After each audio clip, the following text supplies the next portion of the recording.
افغانستان او ترکمنستان ترمنځ درې پروژې پرانیستل شوې. د نیوز پریس چینل لیدونکو سلام، وخت مو په خیر، ستړي مشئ. د چې د افغانستان او ترکمنستان ترمنځ د درې پروژو کې کومه پروژه شامل دي او څه ډول پرانیستل شوې، ویډیو را سره وګورئ. د افغانستان او ترکمنستان ترمنځ درې پروژې پرانیستل شوې. په همدې تړاو په جوړ شوو مراسمو کې د دواړو هیوادونو ولسمشرانو په آنلاین بڼه ګډون کړی و.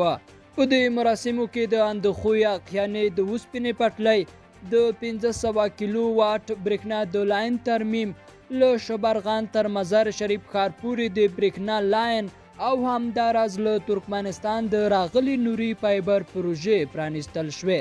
ولسمشر وویل چې افغانستان به د سیمه ییز اتصال په مرکز بدل شي او هڅه روانه ده چې په دې ساحه کې ګڼې نورې لویې پروژې هم پرانیستل شي.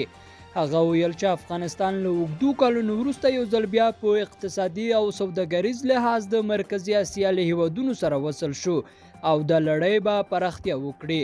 د دواړو هیوادونو ولسمشرانو ټینګار وکړ چې په خپلو کې به دوه اړخیزې اړیکې پراخوي.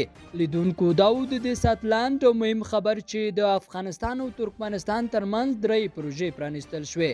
که مو خبر خوښ شوی وي نو هیله ده چې زموږ ویډیو در سره لایک او شیر کړئ. همدارنګه راتلونکو ویډیوګانې هم موږ سره وګورئ چې د هیواد، سیمې او نړۍ له وروستیو جزئیاتو خبر شئ. تر بیا ښې چارې، الله مو مل.